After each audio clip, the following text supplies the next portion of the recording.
Hey, just before the video starts, guys, I want to be able to give you a chance to save some money on your broadband. Totally free, no gimmicks involved, okay? There'll be a code on screen for you now. We use a provider called Grain Broadband, one of the fastest in the UK, and they are rapidly expanding. If Grain is in your area, sign up today, get yourself discounted broadband at a fraction of the cost of any other provider in your area, and in fact, more reliable. Use the code on screen now. It helps us out a little bit, and also it guarantees you faster broadband going forward and a more secure line. Check out Grain Broadband now. Not sponsored, but we wish. Anyway, it's on screen. Go check it out. Back to the video. Thank you. Hey everyone, welcome back to the channel. Thank you for being here, thank you for watching, liking and subscribing. If you're new, watch the video up until the end before you make a decision if you want to like and subscribe, as the content may not be for you, basically, which I think is fair. So, what we're about, we're a news channel. We provide help, assistance and guides when it comes to benefits, disability charities, news, that kind of thing. But we're also pushing out news content out there which we think is quite current, quite trending, and what people really want to talk about. Today's topic is going to be personal independence payment. One of the biggest benefits currently claimed in the UK, which has, by the way, a 0.5% fraud rate as quoted by the DWP. Let's talk about some of the tips that we could advise on PIP, and obviously talking through experiences with people who we've helped dealing with PIP. So first of all, PIP is hard. PIP is difficult to obtain. It isn't the easiest benefit, despite what people may tell you or may make you feel or believe. There's a lot of people out there that have said to me, we've claimed PIP, no problem. Fantastic. You've been one of the very, very few lucky people that haven't had to go through the daunting and the horrible assessment process, which makes you feel like you're not worth it at all. Some of these tips are just, like I've said again, taken from people over the years or people that have gone through tribunals and they've challenged the DWP and they've won. They've won their cases. Most of this evidence is free online for you to look at. If you ever get anybody saying to you they have to pay for this, don't pay for it. There's a lot of scams going about at the moment where people are actually charging you a couple of £100 just to be linked to a website where the stuff's written down for free. Madness. Don't do it, guys. Some of these tips, like I've said, are through personal experience in the past with helping family members and friends, but I will recommend the following. First of all, you'll get a form. The PIP form, between 24 to 28 pages long, is a chance for you to write down and explain to the DWP in your own words how your condition or disability affects you. Take time to study it, okay? So when you get that form in the post, familiarise yourself with the application form and any literature that they've given you, because in actual fact they do give you in the forms quite a bit of literature which explains how to write down the form correctly and what you should be saying potentially. This is the first mistake a lot of people make. They don't read it and they literally rush immediately in, fill the boxes in and think, crap, I wish I'd have said this, I wish I'd have said that. And by that point, it's too late. You've shot yourself in the foot. You can't start again. So take your time. Don't rush. Look at the form and the detail of any literature that you've been given. Read through all 12 activities. So there's 12 questions that you'll be asked, or rather 12 activities, shall I say, on the form. Look at the ones which apply to you, because a lot of the time, some of the things may not apply to you. You may not struggle to go to the toilet, for example. So therefore, if that doesn't apply to you, you can ignore it temporarily and then move on to the next one or start somewhere else. On the forms, on the 12 activities, do each one daily. And people will be like, wait, why would you take that long to fill the form in? Trust me, it's in your best interest to take as long as you need. Don't rush it. If you rush it, mistakes will be made. And again, it will hinder your ability to obtain the benefit that you're entitled to. Not anybody else, you. It's your benefit, and that's what you have to keep reminding yourself. It's you, nobody else's money. Okay? Done. I'm kidding.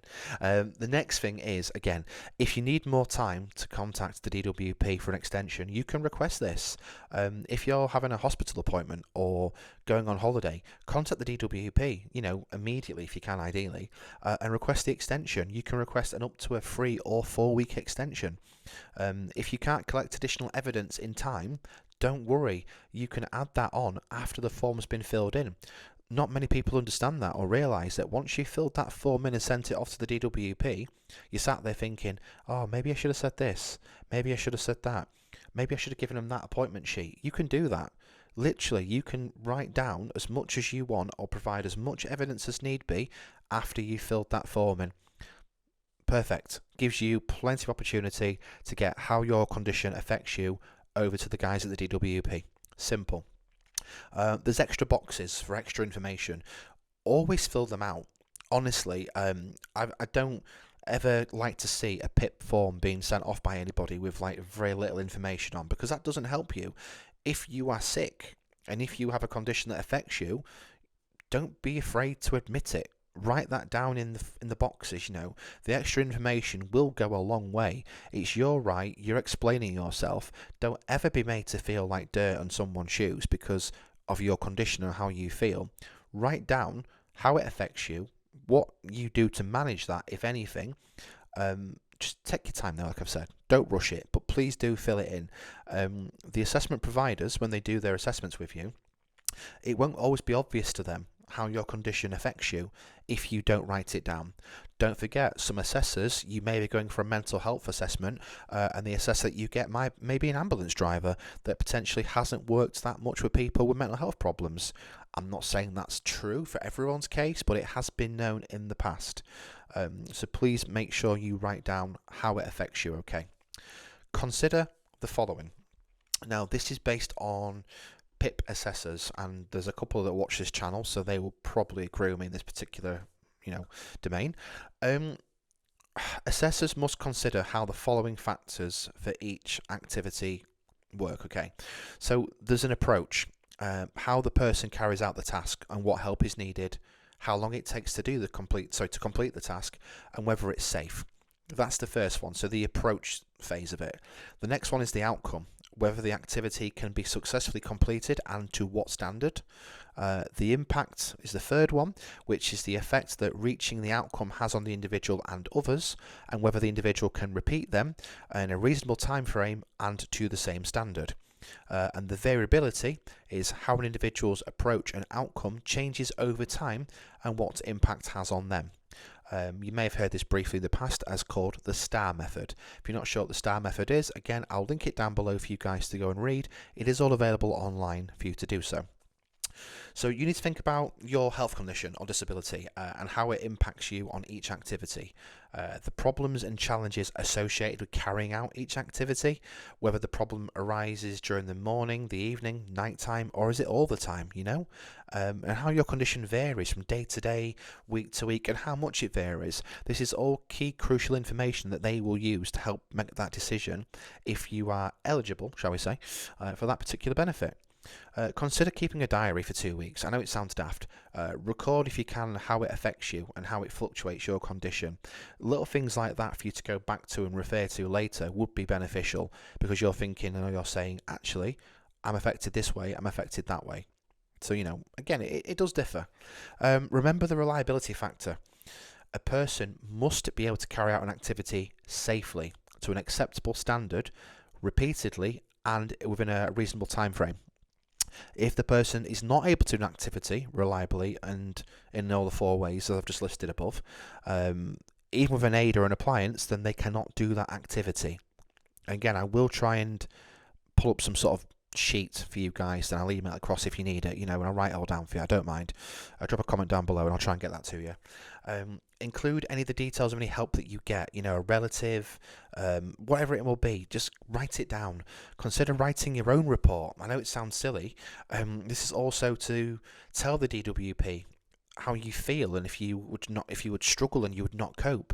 If you can't get to an assessment centre, tell them. You can request a home visit, even a phone call. The option for you guys is there. It makes it easier for you, basically.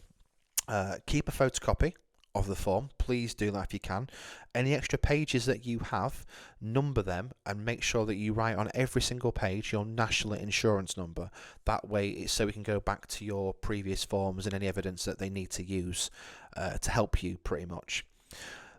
This is the biggest one, I find, and this is open to a lot of interpretation from some people. The more evidence that you provide, the better the outcome is likely to be. Not necessarily, but in some cases it can. Include any assessments that provide an accurate account of your condition and how it affects you. It could be a recent adult social care assessment you need, or you've got a care or support plan, a behavioural plan. It could be reports from psychologists, physiotherapists, care providers. You could also request a supporting letter if needs be from your GP. Again, and I'll try and find you a template for that if needs be to send to your GP. There's plenty out there. You may be asked to pay for that evidence though. Most GPs charge between £25 to £40, unfortunately. Don't know why they do that, but they do. You can ask the DWP to request the reports instead, but then you risk them not getting the information correct and it's not even considered. There's a whole different number of factors really that's involved with that. But from this, what I would say is those are just a few tips that we could recommend as a channel, okay? And I'll try and keep the video as short as I possibly can. Like I've said, I'm not here for every tip or trick because we'll be here all week. But the first thing I would say is, and most important, take your time. Don't rush. Don't panic. Don't worry. Don't fret. There are plenty of people out there who will help you for free. There are plenty of places on the internet and all over that will help you for free. If you're unsure and stuck, drop a comment down below. If we don't respond, other members may respond to you very sooner than what we do and may give you more help and advice, hopefully. I hope this has been helpful and I hope that you've understood, and any queries, like I've said, please let me know. We are trying to get together a newsletter so we can send out every month to people if they choose to. Again, that will be free. Please do stay tuned for that, and hopefully we'll get some more bits and bobs going your way. But for the time, thank you for watching. Good luck in your PIP application and your PIP assessment. Without sounding awful, you probably need it. Thank you for being here and supporting the channel. It means the world to us, and take it easy. We'll see you on a video very, very soon. Bye bye for now.